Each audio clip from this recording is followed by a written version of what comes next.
अस्सलाम वालेकुम। आज हम पोटैटोज़ को सही तरीके से बॉईल करना और मैश करना सिखाएंगे, तो वीडियो को एंड तक देखिए। आप देख रहे हैं कुकियम्स।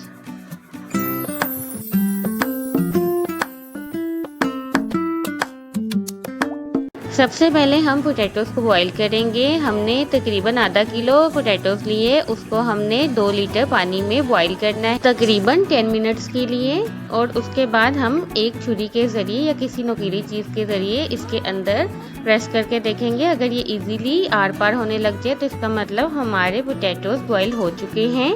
इसको निकालने के तकरीबन 1 या 2 मिनट के बाद आपने इसका छिलका रिमूव कर लेना है, क्योंकि अगर ये ठंडे हो गए तो इनका पील जल्दी रिमूव नहीं होगा।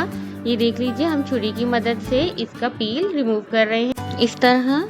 अब हम इनको मैश करने की जानिब आएंगे। मैश पोटैटोज बहुत सी रेसिपीज में यूज़ होते हैं। अब देखिए 1 बाय 1 हो जाएंगे।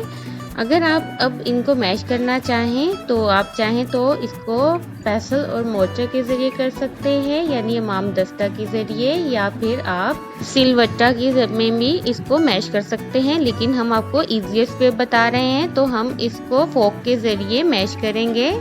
ये देखिए, फोक के ज़रिए इजीली मैश हो जाते हैं।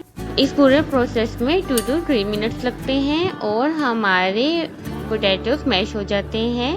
ये देख लीजिए पोटैटोज कितने इजीली मैश होते हैं। इसके लिए आलूओं का बॉयल होना यानी पोटैटोज का बॉयल होना बहुत ज़रूरी होता है। जितने अच्छे बॉयल होंगे उतने कम टाइम में ये मैश हो जाएंगे।